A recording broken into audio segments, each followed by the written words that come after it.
Hello and welcome to Don't Evolve Me, the place like Ash, Questions, Pikachu, we don't evolve. We just level up here to talk Fantastic Four for our fresh takes. Get your fresh takes here. First order of business. Is Fantastic Four fantastic? And I would like to say yes, depending on your definition of fantastic. I usually use the words good, great, or elite to kind of rate my movies. And if you, for me, fantastic equals great. So I would say, yes, this movie is fantastic. But I do have some reservations. And I feel like, and I'm sorry if I'm complaining a lot more in this video than talking the good things, because this movie is mostly good things. But there is one major kind of like complaint that I have that I want to talk about. First things first, this movie's better than any other Fantastic Four that's ever come out. I haven't watched the 90s one. I heard bad things. I don't feel like I need to watch it. I have watched Fantastic Four 2005 and Fantastic Four Rise of the Silver Surfer, as well as I think I watched tidbits of like the Miles Teller version of the other one. I think 2015, the Fantastic Four with the four in the middle of the name. That movie doesn't really deserve a whole lot of recognition whatsoever. This movie's by far way better than any of that. If anyone's concerned whether or not this movie was going to be good, this movie's good. This movie's great. This movie's fantastic. This movie does a lot of things really, really well. I would say, in comparison to what it is post Phase 3, I've seen some reviewers saying this is the best movie uh, since Phase 3 or since No Way Home. And I would like to say that it's in the top three. Debating between No Way Home, Guardians of the Galaxy Volume 3, Fantastic Four, I think it's in that mix. It's there. So I'm going to talk kind of the major premise of why I really like this story. I enjoyed the movie that I watched, but I left the movie theater feeling disappointed. And the reason why I left it disappointed is the same way a teacher would be disappointed in B plus work. You see an A plus student, you see someone who has all the potential to give you an amazing product, and they gave you B plus work. That's kind of how I felt about this movie. I look at it as like baking a cake. There was a lot of ingredients, and those ingredients were like they had the characters down. The actors and actresses who played the Fantastic Four nailed their part. These felt like fully realized characters. I got to see the strengths of each and every single one of them. They played on those parts really well without being like in your face about it, while also kind of like showing their flaws. I'm excited to see these characters in the future. I'm excited to see them in Avengers Doomsday. I'm excited to see them in Secret Wars and beyond. They really nailed down these characters. Kind of just starting from the four. We got the Thing and Johnny Storm. I'll kind of talk about those two and then talk about Reed and Sue. Because that's really kind of where they split it up. There wasn't a whole lot of Thing. I think he visually looks great. The actor who played him, I forget his name on the top of my head. I know he's a big name actor. He's in The Bear. He was in Punisher. He's great. I enjoyed his performance. I think the Thing kind of got short-staffed the most out of the four. We didn't get a whole lot of Thing, but like we got enough of him. But it's hard to describe the Thing because his big storyline was kind of talking to another woman while walking through Yancey Street. And we didn't get much else unless it's in the context of another character. Ben often played as like this uncle character to the Fantastic Four, and he played it really well. Actually, I'm getting ahead a little bit. Let's go over the plot. This is going to be mostly a spoiler-free review. I might throw out a little plot line that doesn't really ruin your experience whatsoever of the movie, but it tells you a little bit more than maybe what the trailers set, describe. Except I'm pretty sure they explained it a little bit in the last trailer. The movie's all about Fantastic Four in this lived world. It's been 4 years. It's a whole different universe. Think like if Fox made a Fantastic Four movie that's not connected, but it can be connected. Like that's what this feels like. We get the 60s Fallout TV version, the Jetsons version. Basically what people thought the future was going to be like in the 60s. We get that version of New York.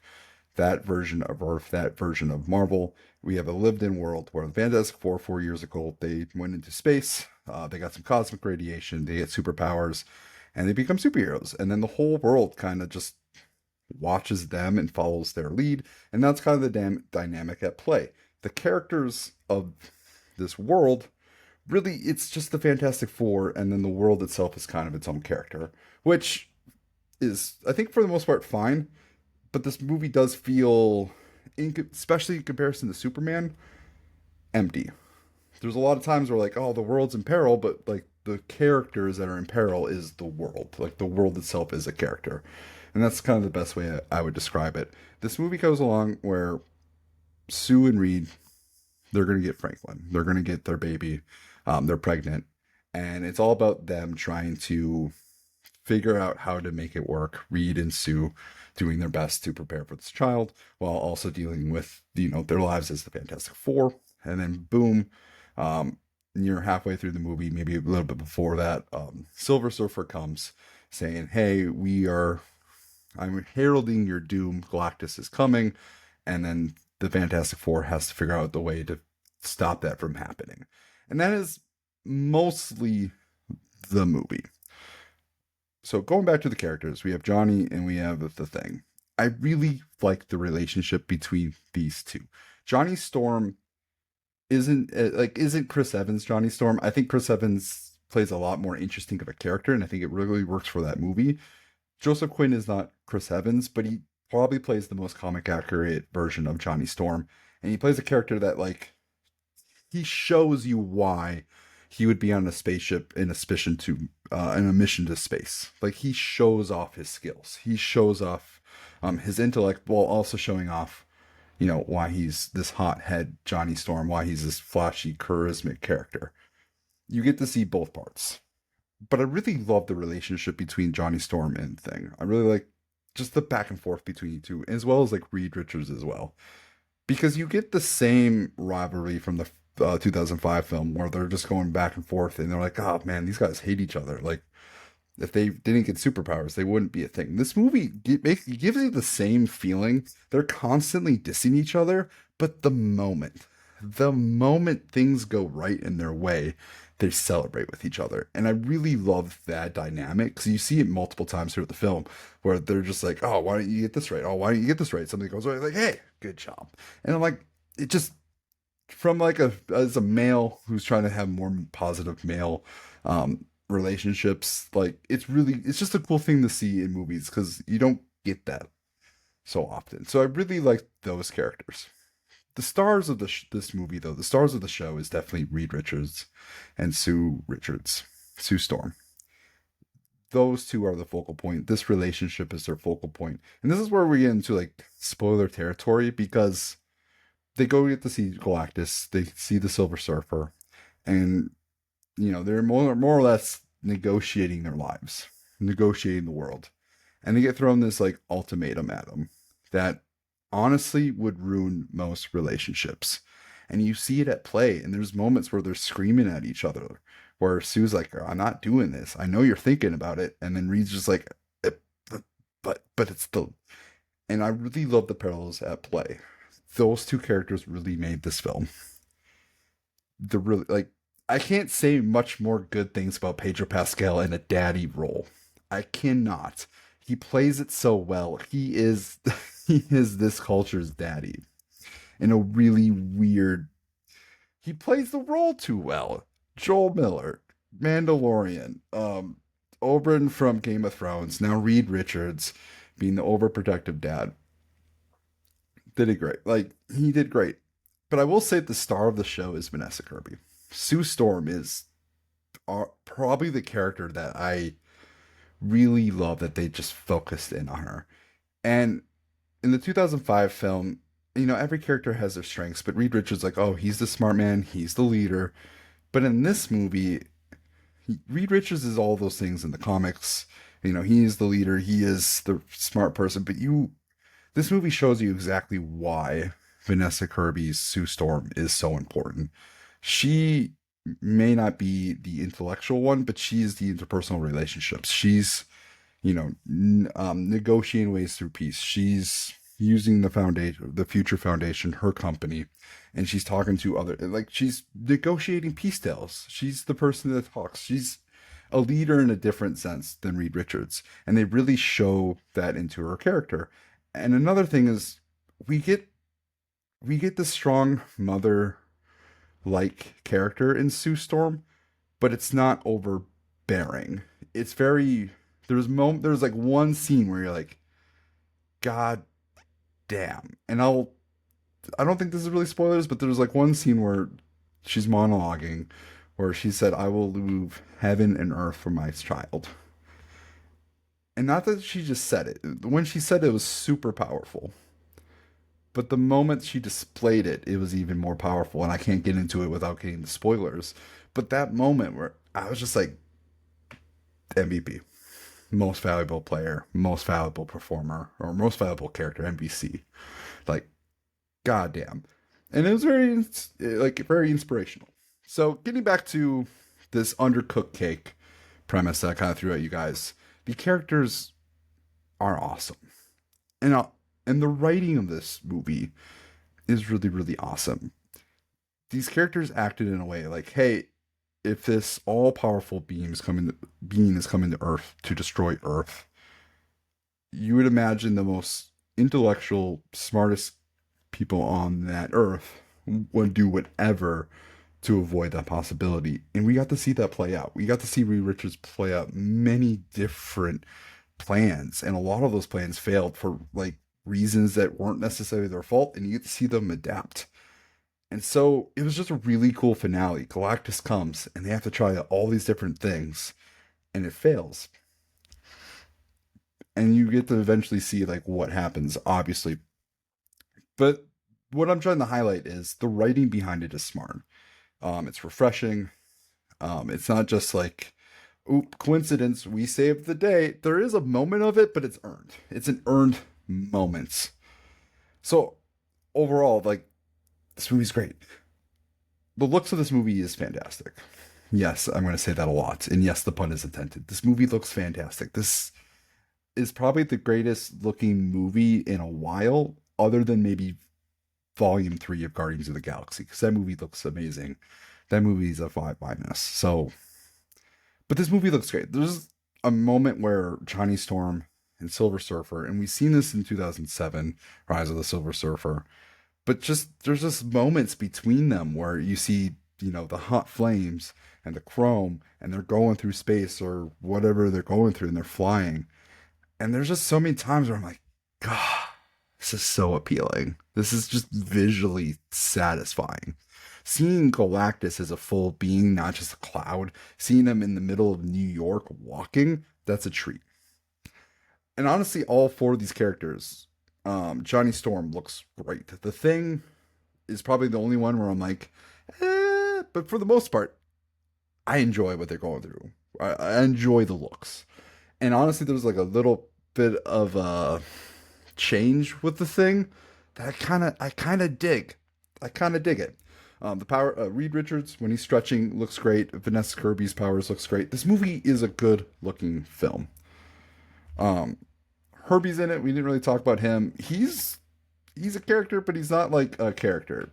He's a good addition though. Franklin, their kid, he's more of a MacGuffin than anything at this point, but he has his moments. Villains, Silver Surfer. I forget what her name is, what her like comic book character name is. I'm gonna just call her Silver Surfer. I don't really care that they switched her gender. I don't think it really makes any difference whatsoever. They're the same character. Silver Surfer, it works. It doesn't have to be anything else. There is a moment where Johnny Storm is now like hitting on Silver Surfer, and that's an interesting part. I like how that played out. And then Galactus is fun. Galactus is like he is a character, not a cloud. He has his moments. You know what he wants, and you get that sense of ambiguity with him, where it's like he's not evil.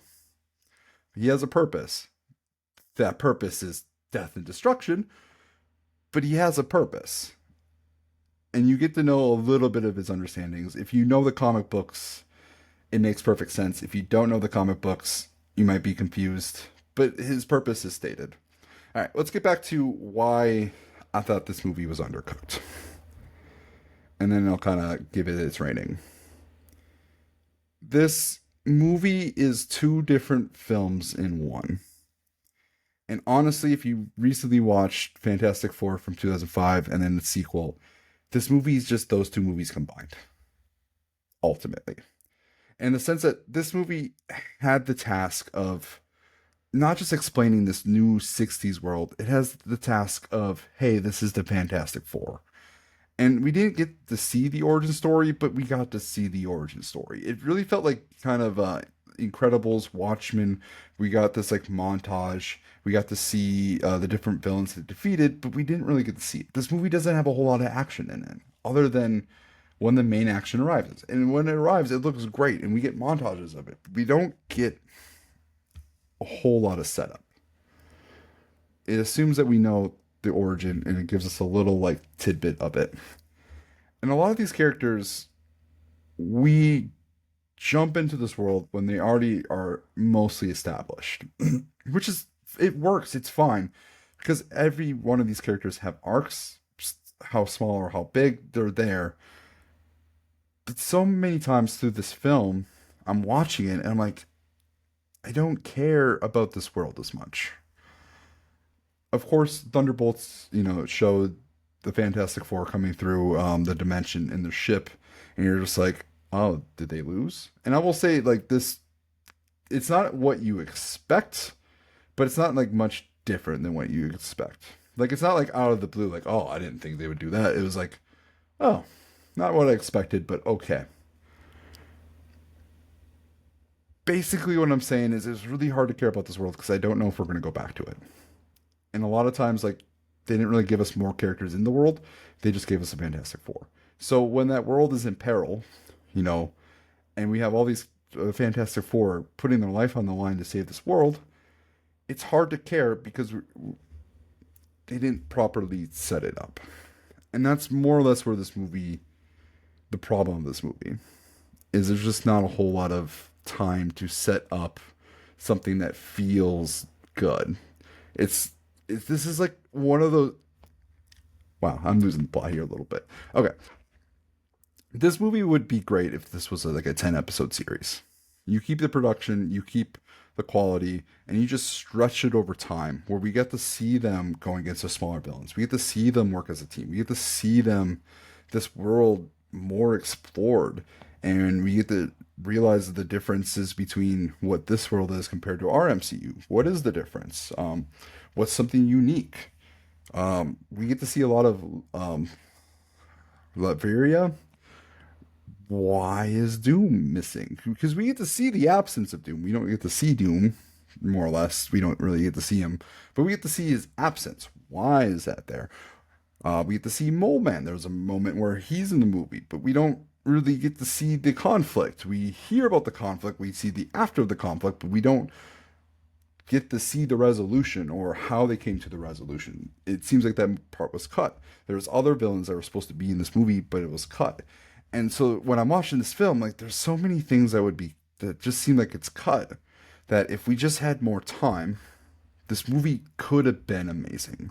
This movie could have been elite. This movie could have been one of the greatest superhero projects we got. The ingredients are there. The characters are there. The director and the writing, like, it feels like it's there. But it seems like Marvel would rather give us a 2-hour movie rather than a 4-hour epic. And this is what this movie needed. This is what this story needed. This is what this premise needed.